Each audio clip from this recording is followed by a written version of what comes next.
Alright then, in the previous module you probably heard me say, we'll talk about that in the next module several times, probably 25 times, and now this is the module where we actually explain a little more detail about what these file formats are all about in Word 2007.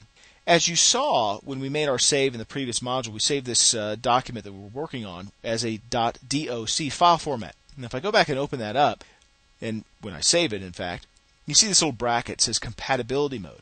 And what that means very simply is that none of the new or enhanced features of Word 2007 are available when you're making changes. And that includes, that might be hard to see with the naked eye. You probably wouldn't notice it right at first glance, but it affects things like the margins and the bibliography and the citations. We talk about how to create those things later on in this tutorial, but it changes the way that the file deals with those elements in the document and just essentially turns them into static text. And the net of it all means that if you're working in an environment where you might be the only person using Word 2007 or your coworkers are using previous versions of Office, you can still open up a .doc file, edit it, save it, or send it back to them in an email, and you're not going to have made any changes that they won't be able to see and deal with. There won't be any kind of translation problems because 2007 will kind of disable or convert dynamic elements into static text that can be edited and sent back. And again, so you probably won't really notice that these changes are being made in compatibility mode. Now, the other big change in the way that Office 2007, and again, talking about Word 2007, deals with files is that it saves things as a default in this XML format, that's extensible markup language. What you see when you save your files in XML is that the file extension changes. If you're just saving a Word document, the document's going to save in a .docx format or file extension. A template is going to save as .docx, and if it's a macro-enabled document, it's .docm. A macro-enabled template, by the way, would be .dotm as well. So there are a lot of implications.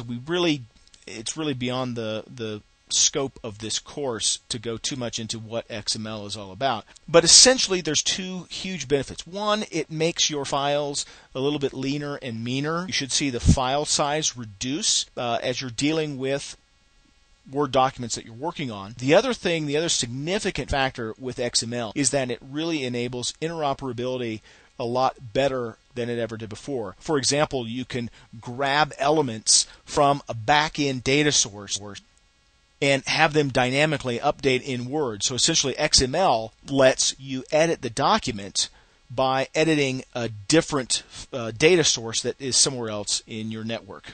Now then, if you've saved something and you save it as a Word document, again, that's going to save as a .docx file. Well, what if you email that out to someone else who has a previous version of Office? Well, no problem. All they need is the Office compatibility pack for 2007, and you can get that at office.microsoft.com. The caveats here is that before you use the compatibility pack for 2007 on a previous edition of Office, you need to make sure that if you're using Office 2007, for example, you have Service Pack 3 installed for Office 2007. Same thing with Office XP, the Service Pack 3. If that other person is using Service Pack 1, I should say, if that other person is using Office 2003, they need to make sure and have Service Pack 1 installed. So again, it really shouldn't be a problem. Don't worry if you're using Word 2007 and someone else you know is using a previous edition. They can get the compatibility pack and open up your documents just fine. Alternatively, you could save things as a .doc file extension and then send that off and they could open it, no problem. Now, the last thing I want to talk about in this module is another new option in Office 2007 and Word 2007 is that you have this Save As feature.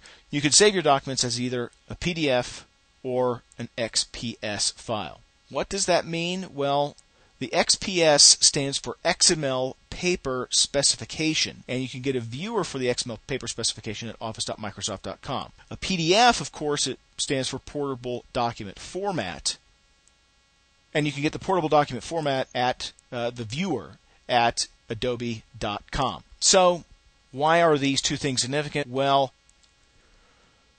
in a word or two, each of these file specifications or these file formats preserve what's called fidelity of the document, which means very simply that if I save this document or this page in an XPS file format or a PDF file format, and then I send it off, it's really platform independent, and it's also application independent. All that other person needs is a computer and one of the two viewers, and they will see the exact same thing that I created, because it really makes the document essentially uneditable on the other end, or at least that's the essential idea. I mean, there are some caveats to all this, but again, it's not the scope of this course to talk much about these different file formats, but just know that it makes it so that I send something out to someone else that I've created, and they can look at it and send it out to a printer. Almost any printer in the world can print out a PDF or a XPS file format, and they will get a printed document that is exactly the same as what you created on your computer.